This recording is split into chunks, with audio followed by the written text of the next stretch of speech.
2주차입니다.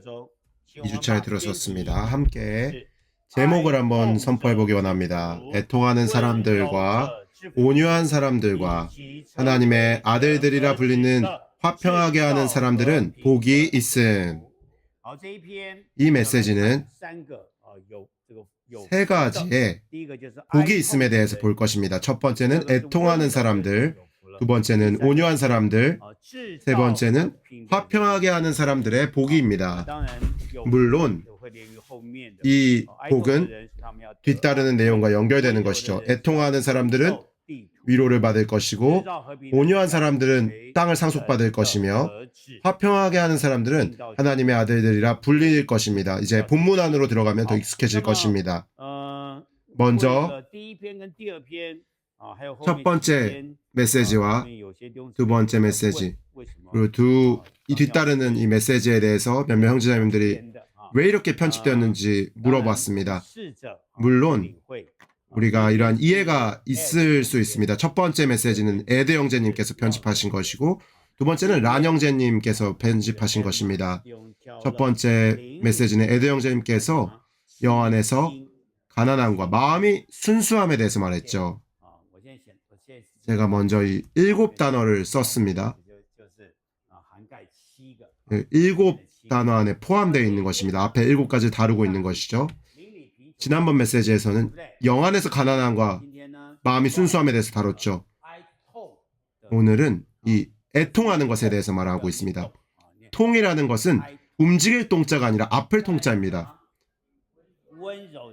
그 다음은 무엇인가요? 온유한 사람들은 복이 있다는 것입니다. 그 다음 무엇이죠? 화평하게 하는 사람들은 복이 있다는 것입니다. 사실상 이 9가지 복은 원칙적으로는 3개씩 한 그룹을 이룹니다. 이 점을 이해한다면 기억하기 쉽죠. 그렇지 않으면 이 9가지 복에 대한 순서를 사람들이 이해하기 어려워합니다. 왜냐하면 이 순서가 무엇인지 잘 모르기 때문이죠. 그럼 우리가 이 3가지를 어떻게 하나의 그룹으로 볼 수 있을까요?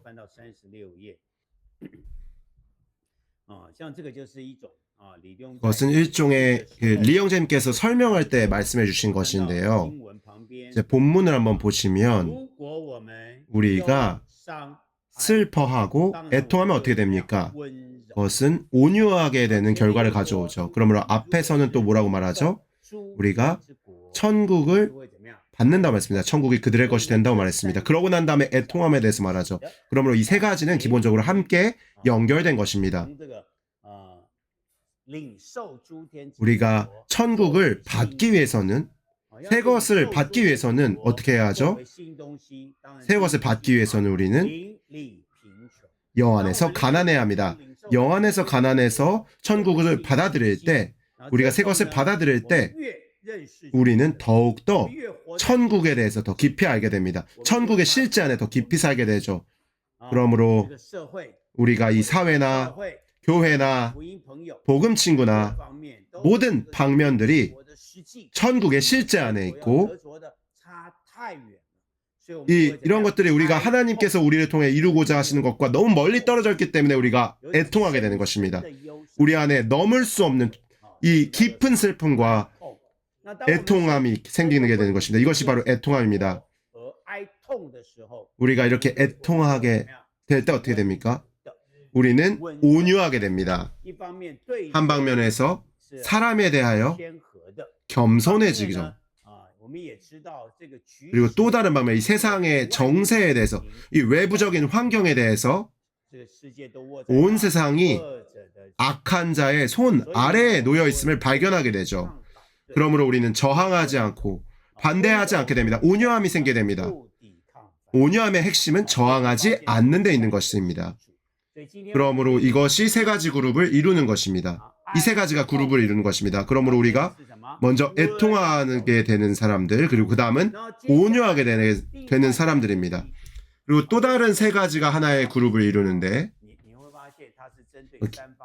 이것이 또 3가지 방면을 대상으로 하는 것이죠.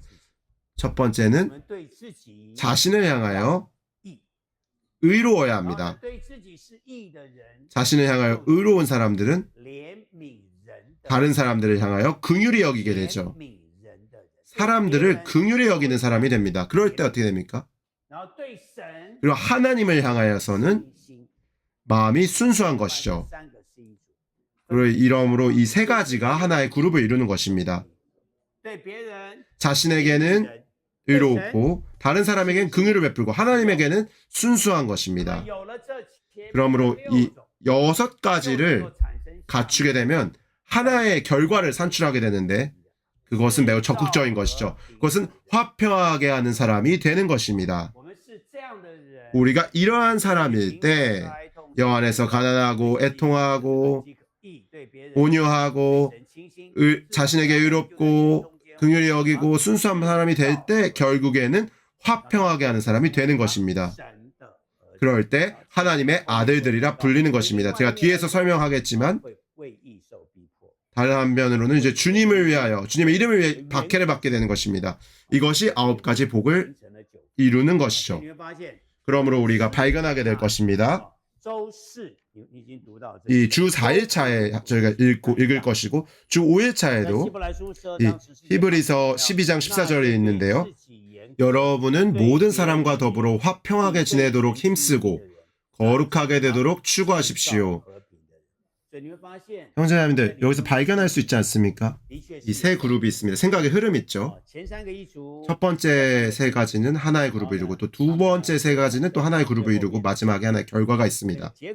그러므로 결과가 그리고 그 다음에 그 결과 다음에는 직면해야 되는 결과들이 또 나열되어 있습니다.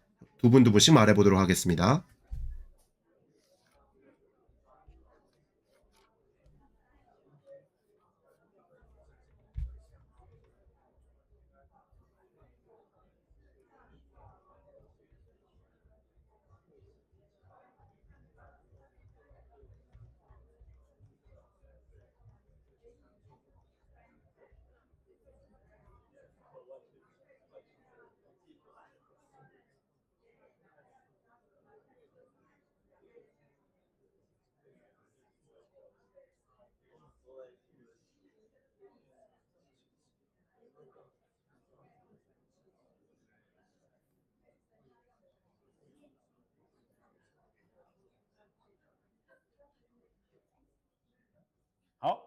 좋습니다. 이제 로마서 1번입니다. 한 가지 포인트를 보아야 합니다. 애통하는 사람들은 복이 있습니다. 왜냐하면 그들이 위로를 받을 것이기 때문입니다. 여기 몇 가지 중요한 중점이 있습니다. A번은 무엇이 애통하는 것인지에 대해 말해주고 있습니다. 애통하는 것은 무엇이죠? 깊은 슬픔과 애석함을 느끼는 거나 나타내는 것이다. 무엇이 애통하는 것이죠? 깊은 슬픔. 좋습니다. 형제자매들, 만약에 문장을 이렇게 만들어서 기억해 본다면 하나님의 영광은 2번에 있습니다. 모욕당하고 그리스도는 배척되시고 성령은 방해받으시고 교회는 황폐하게 되고 자아는 부패하게 되고 온 세상은 악하다라는 이 문장을 기억해야 합니다. 4번입니다. 하나님은 그런 상황에 대해 어떠하게 원하시죠? 우리가 애통하기를 원하십니다. 애통. 우리의 애통은 자신을 위해 애통하는 것이 아닙니다. 환경 가운데서 애통하는 것이 아니죠. 무엇을 위해서 애통하는 것입니까? 하나님의 권익을 위하여 애통하는 것입니다. 세상과 한번 비교해 보십시오. 하나님의 경륜을. 그리스도는 배척되시고 성령은 방해받으시고 교회는 황폐하게 되고 자아는 부패하게 되고 온 세상은 악합니다. 그러므로 이 세상에 대해서 애통하기를 원하시죠. 애통한 것은 우리가 세상에 불만을 품거나 세계 정세에 불만을 품는 것이 아닙니다. 우리가 원망하는 것이 아니죠. 원망은 애통이 아닙니다. 애통은 하나님 앞에서 기도하지 않는 사람은 애통할 수 없습니다. 모든 애통은 하나님 앞에 있는 것이죠. 기도 중 안에, 기도 가운데 진정한 애통함이 있는 것입니다. 우리가 하나님과 연결되어야만 이 애통함이 생기는 것이죠. 오늘날 땅의 사람들이 얼마나 많은 불만을 품고 있습니까? 거의 모든 사람들이 이 세상의 정세에 대해 불만을 품고 있습니다. 원망하고 있습니다. 이것은 애통이 아니죠. 애통한 것은 영 안에서 가난함으로 천국에 속한 것을 받아들이는 것입니다. 우리가 천국의 실제 안에 살면 살수록 하나님의 권위가 안에 있게 되고 각 방면의 애통함을 갖게 되는 것입니다. 형제자매님들, 우리가 얼마나 많이 기도 가운데 애통합니까? 만약에 그렇지 않다면 우리는 아마 오늘날에도 위로를 받기 어렵고 장래에도 위로를 받기 어려울 것입니다. 그러므로 여기서 반드시 위로를 받는다는 것은 한편으로 오늘날에도 우리가 위로를 받을 수 있다는 것이고, 그 뒤따르는 메시지에서 볼 수 있는 것은 주님이 돌아오실 때 우리가 위로받을 것이라는 것입니다. 그날 위로를 받는 것은 우리가 오늘 얼마나 애통하느냐에 달려있는 것입니다. 형제자매님들, 더 많이 기도하십시오. 특별히 개인적으로, 단체적으로 우리가 이 영적인 역량이 어디에 달려 있습니까? 애통하는 것에 달려 있습니다. 이 상황을 위해서 애통하는 것이죠. 우리가 주님 앞에서 드리는 기도가 주님 앞에서의 애통함이라고 불리는 것입니다. 다시 말하겠습니다. 불만이 아닙니다. 원망이 아닙니다. 투정을 부리는 것이 아닙니다.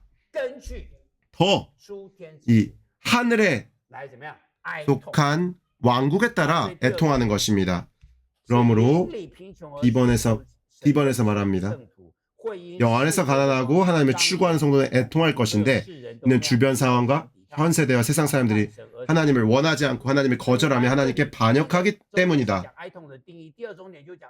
첫 번째 중점은 애통하는 것의 정의에 대해서 말했죠. B번은 누가 애통하는 사람입니까? 바로 영 안에서 가난하고 하나님을 추구하는 성도입니다. C번입니다. 일생일 때 한 번 애통하는 것인가요? 1년에 한 번 애통하는 것입니까? 아닙니다. 자주입니다. 사실 우리는 적어도 일주일에 한 번 모든 성도들과 함께 주님 앞에서 복음을 위해 애통할 기회가 있죠. 우리 형제님들은 매일 아침 적어도 한 번은 주님 앞에 나와 애통해야 합니다. 여러분이 애통하면 할수록 더 큰 위로를 받게 될 것입니다. 단지 오늘날의 위로만이 아니라 그날 주님의 성전에서 위로를 받을 것임을 발견하게 될 것입니다. D번입니다. 우리가 영 안에서 가난하다면 분명 애통할 것이다. 형제님들의 부담이 여기서 거듭 강조되고 있죠. 계속 강조되고 있습니다. 애통하는 사람들은 복이 있습니다. 왜냐하면 반드시 위로를 얻을 것이기 때문입니다. 이 한 구절을 표시해 두시길 바랍니다. 31쪽에 있는데요. 두 번째 단락입니다. 여기에서 말하는 위로는 주님께서 오늘 우리 안에 주시는 그분으로 말미암아 얻은 만족을 말하며, 더욱이 장차 우리가 오는 시대와 왕국에 받을 위로를 말합니다. 여기서 말하는 구절은 주 1일의 두 번째 구절, 계시록 17장 17절이죠.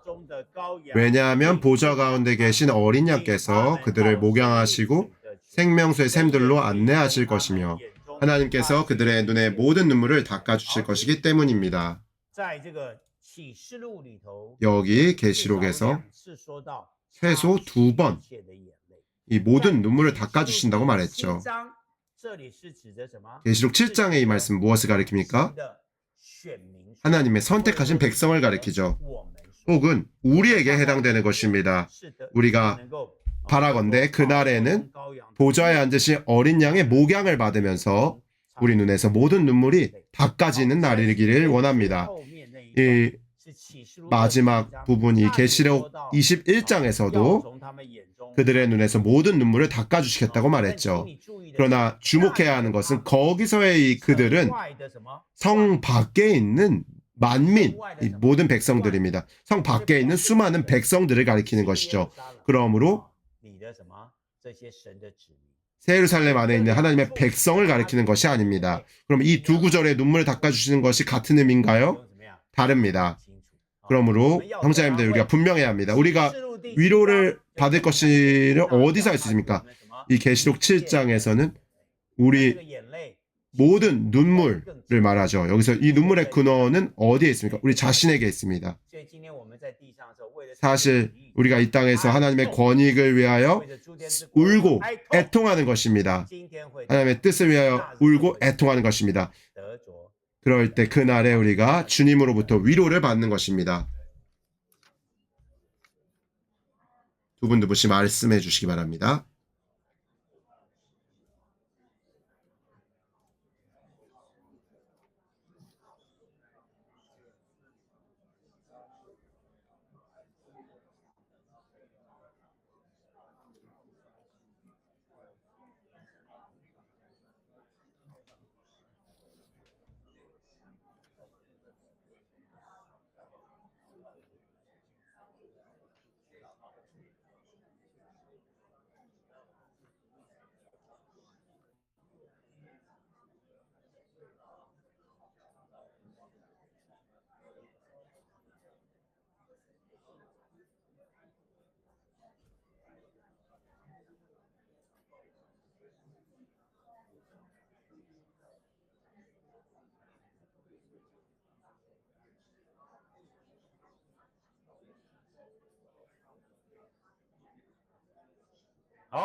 우리 로마서 2번에 왔습니다.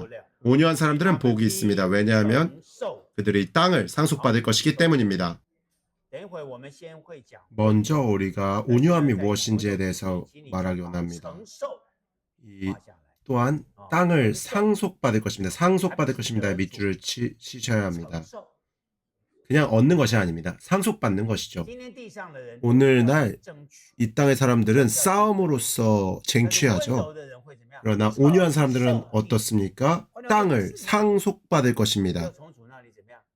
주님으로부터 오는 것을 받아들이는 것이죠. 바로 상속받는 것입니다. 땅을 상속받는 것입니다. 그러면 무엇이 땅입니까? 여기서 말하는 땅은 3일자 말씀에 있습니다. 마태복음 5장 5절에서 땅은 장차 있을 정복된 세상을 가리킨다. 이 땅은 무엇이죠? 장차 있을 정복된 세상입니다. 오늘날 땅은 사탄의 지배 아래 있는 세상의 왕국이다. 그러나 세상의 왕국이 우리 주님과 그분의 그리스도의 왕국이 되었으니, 그러므로 땅은 장차 있을 정복된 세상을 가리킵니다. 그러므로 우리가 이러한 땅을 상속받는 것입니다. 그럼 무엇이 온유함인지에 대해서도 보겠습니다. 무엇이 온유함입니까? 그것은 계율에 따르면 세상의 반대에 저항하지 않고 그것을 기꺼이 당하는 것을 의미합니다. 그것은 다만 겸손한 것뿐 아니라 우리가 통상적으로 이 온유하다는 것은 겸손하다는 의미로 사용되고 있죠. 그러나 더 넓은 의미의, 더 중요한 의미의 이해는 세상의 반대에 저항하지 않고 그것을 기꺼이 당하는 것을 의미합니다. 이것이 온유함의 의미입니다. C번을 또 보겠습니다.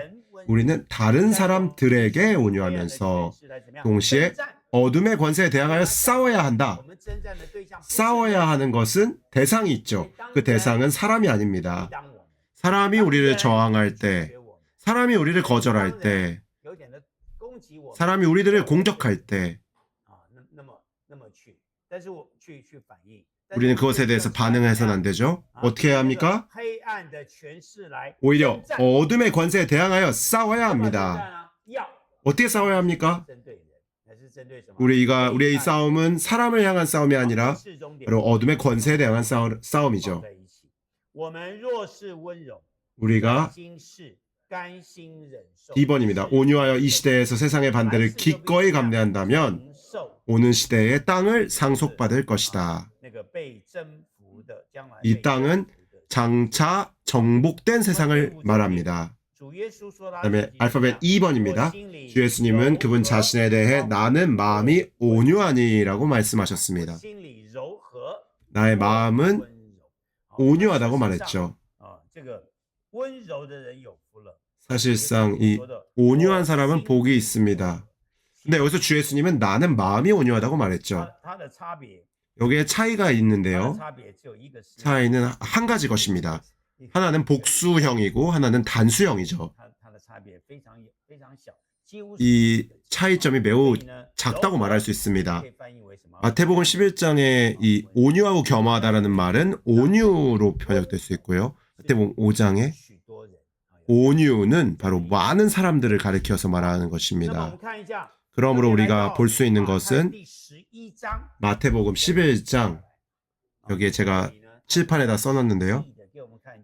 어떻게 실제적으로 이 온유함이 무엇인지에 대해 말하고 있는 장입니다. 11장에서 이 아침붕 책에서는 많은 본문 말씀을 포함하고 있지는 않은데요. 먼저 21장이 있습니다. 주 예수님이 그곳에서 이 세대가 복음에 대해서 정말 열려있지 않는 것에 대해서 매우 책망하고 있는 장면이죠. 그래서 11장 21절에서 고라시나 내게 화가 있다라고 말했습니다. 벳세다야 너에게 화가 있다. 너희에게 행한 능력의 일을 두로와 시돈에서 행했다면 그들이 벌써 잘옷을 입고 제 가운데서 회개하였을 것이다. 그리고 또 뭐라고 하죠? 23절에서 가버나움아. 왜냐하면 가버나움이 주 예수님의 고향이었기 때문이죠. 예수님의 고향, 이 집이 바로 가버나움 안에 있었죠.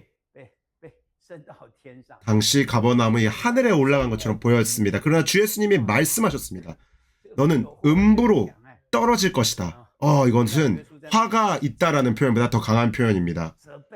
보라, 여기서 주님이 이렇게 책망하고 정말 분노하셨죠. 그러나 25절에서 말합니다. 그때 예수님께서 대답하셨다. 하늘과 땅의 주님이신 아버지, 아버지께서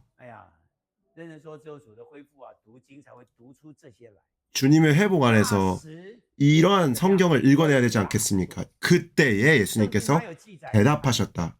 그가 누구와 대화했는지 기록되어 있습니까? 사실 이 말씀은 그가 이전에 이렇게 가졌던 탐험과 접촉이 사실 아버지와 대화하는 가운데 이루어졌음을 알려줍니다. 그냥 아버지와 교통하는 가운데 살아가고 계셨던 것이죠. 그가 아버지와 교통하면서 책망하신 것입니다. 이 세대가 왜 이럴까? 피리를 불어도 춤추지 않고 슬픈 노래를 불어도 울지 않는다. 가버나움아, 거라시나. 그때 그가 발견했습니다. 아버지께서 말씀하셨죠. 나의 아름다운 뜻이 원래 이렇다. 그래서 이렇게 말했죠. 아버지께서 이러한 것들을 지혜롭고 총명한 사람들에게는 숨기시고 어린 아이들에게는 계시하셨으니 아버지를 높이 찬양합니다. 그래서 그가 이렇게 말했습니다. 와, 이것이 바로 당신의 아름다운 뜻이군요. 그들의 거절, 그들의 불신, 그들의 불순종, 그 모든 것이 당신의 뜻 안에 있었군요. 당신의 뜻이 있다면 아무 문제가 없습니다. 아버지, 저는 어떻게 해야 합니까? 당신을 찬양합니다. 왜냐하면 당신의 뜻이 원래 이러했기 때문입니다. 그래서 이제 29절이 이어지는 것이죠. 나는 마음이 앞에 있지만 28절입니다. 수고하며 짐을 진 사람들이여 다 나에게로 오십시오. 내가 여러분에게 안식을 줄 것입니다. 이런 안식의 비결은 무엇이죠? 그것은 바로 나는 마음이 온유하고 겸허하니라고 말합니다. 그러므로 우리가 주 3일자에 있는 말씀을 봅시다. 마태복음 은 저희가 봤죠. 민수기 12장 3절입니다. 모세라는 사람은 매우 온유하였다. 그는 지면의 어떤 사람보다도 온유하였다. 이 본문을 여기다가 둔 이유가 있겠죠, 형제님들이. 제가 발견한 것은 70인역 성경이죠. 히브리어 성경의 헬라어 번역본에서 여기서 이 온유라는 단어는 이 온유함이라는 뜻하는 헬라어 단어와 동일하게 사용되었습니다. 마태복음 5장 5절의 이 온유함이라는 단어는 민수기 12장 3절에서 모세가 매우 온유하였다 라는 이 표현과 동일한 단어입니다. 70인역이 이 같은 단어를 사용했죠. 물론 문맥상을 보면 겸손한, 겸허한으로 번역하는 것이 더 나아 보일 수 있겠지만 헬라어 단어가 동일한 단어입니다. 그러므로 온유함은 한면으로는 겸허함을 의미합니다. 그러나 다른 반면에서는 반대와 저항에 맞서지 않는 것을 의미하죠. 그래서 주 예수님이 말씀하셨습니다. 이 주 4일자 본문에 나와 있습니다. 나는 마음이 온유하고 겸허하니 나의 멍에를 메고 나에게서 배우십시오. 다른 멍에가 있습니까? 그의 멍에는 바로 아버지의 뜻입니다. 그래서 나의 멍에를 메고 나에게서 배우십시오. 그래서 주님의 멍에는 오직 하나, 아버지의 뜻입니다. 그러므로 그가 전한 복음이 멍에입니다. 그가 복음을 전했을 때 들었던 사람들이 열려있지 않았던 것은 아버지의 뜻이었죠. 그때 아버지께 원망하지 않았겠습니까? 내가 복음을 전하는데 왜 마음을 열지 못하게 합니까? 왜 아버지는 숨어 계십니까? 그러나 이 멍에는 무엇입니까? 바로 아버지의 뜻입니다. 제가 이 말씀 구절을 매우 좋아합니다. 이 형제자매들은 저와 자주 집회를 하는데 제가 자주 이 예화를 많이 말합니다. 워치만 이 형제님의 메시지입니다. 제가 워치만 이 형제님의 메시지를 처음 들었을 때 이 예화를 아주 기억을 할 수밖에 없었습니다. 작은 증기선에 대한 이 이야기입니다. 이 작은 증기선은 동력을 가지고 있고 부두에 이제 접해 있어야 했죠. 작은 증기선의 선체는 단단했고 부두 역시 단단했죠. 그러나 두 단단한 것이 부딪히면 하나는 부서질 수밖에 없었습니다. 그러나 한번 형제님들 하나는 부서질 수밖에 없었죠. 그러나 리 형제님이 뭐라고 말씀하셨습니까? 작은 증기선의 선체 가장자리에는 이 세 줄로 된 공을 달아놨습니다. 세 줄로 된 공이었습니다. 그래서 딱딱한 것을 부딪히지 않게 중간에 세 줄로 된 공이 있었습니다. 세 줄로 된 공이가 바로 여기서 말하는 완충제, 바로 온유함입니다. 온유함입니다. 얼마나 좋습니까? 얼마나 좋습니까? 하나님의 뜻이 단단하지 않습니까? 하나님의 뜻은 너무 단단합니다. 변하지 않습니다. 하나님의 뜻이 사람의 거절 때문에 바뀔 수 있겠습니까? 아니다. 하나님의 뜻은 너무 단단하다. 복음 전하러 가야 합니까? 가야 합니다. 환영받으면 가야 합니까? 가야 합니다. 거절받으면 가야 합니까? 가야 합니다. 하나님의 뜻은 매우 단단합니다. 그러나 사람도 매우 단단하지 않습니까? 가지 않겠습니다. 가야겠습니다. 그렇게 너무 단단하죠. 그러나 하나님의 뜻이 강하면 사람이 강합니다. 나의 마음은 온유하고 겸허하니 나에게서 배우십시오. 나의 멍에는 가볍고 편하기 때문입니다. 이것은 바로 무엇을 짊어지는 것입니까? 아버지의 뜻입니다. 만족이 없는 것이죠. 이 뜻을 짊어지는 기쁨이 오면 우리는 아무 문제가 없게 됩니다. 온유한 사람은 어떻게 됩니까? 복이 있습니다. 이 온유함은 마태복음 11장에 나오는 온유함입니다. 그러면 우리는 이제 온유함이 무엇인지 알게 됐죠. 온유함이 무엇인지 발견하게 되는 것입니다. 이해하게 되는 것이죠. 온유함은 죄송하지만 말로만 희생하고 기쁨을 포기하는 것이 아니죠. 온유함은 저항하지 않고 반대하지 않는 것입니다. 온유함은 아버지의 뜻을 멍에를 짊어지는 것이고 만족하는 것입니다. 이제 F번을 보겠습니다. 이제 땅을 상속받는 것입니다. 형제님들 이제 두 분씩 관련된 내용들을 말해보도록 하겠습니다.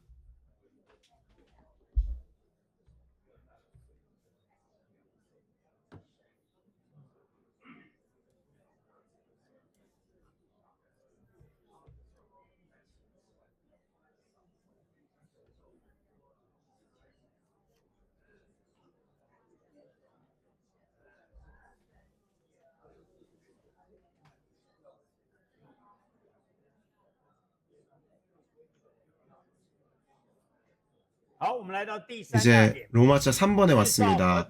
화평하게 하는 사람들은 복이 있습니다. 왜냐하면 그들이 하나님의 아들들이라 불릴 것이기 때문입니다. 솔직히 말해서 이 구절이 가장 이해하기 어려운 구절이라고 말할 수 있습니다. 왜 화평하게 하는 사람들이 하나님의 아들들이라고 불립니까? 왜냐하면 여기서 화평하게 하는 사람들만이 천국의 출현을 가져올 수 있기 때문이죠. 화평하게 하는 사람들은 오늘날 이 천국의 실제 안에 사는 사람들입니다. 이제 대조해보면 사탄은 반역하는 자이고 모든 반역의 선동자이죠. 사탄은 항상 혼란과 배반과 반역과 분열을 가져오죠. 그러나 하나님은 평화의 하나님이고 평안의 하나님이십니다. 중국어에는 평화와 평안의 차이가 있지만 영어로는 모두 peace입니다. 중국어에서는 하나님과의 관계는 평안이고 사람 사이의 관계는 화평 또는 화목이라고 말할 수 있습니다. 그래서 화평의 하나님이나 평안의 하나님이시죠. 우리가 체험하는 하나님은 평안의 하나님이고 또 우리가 사람 사이에 체험하는 하나님은 화평의 하나님입니다.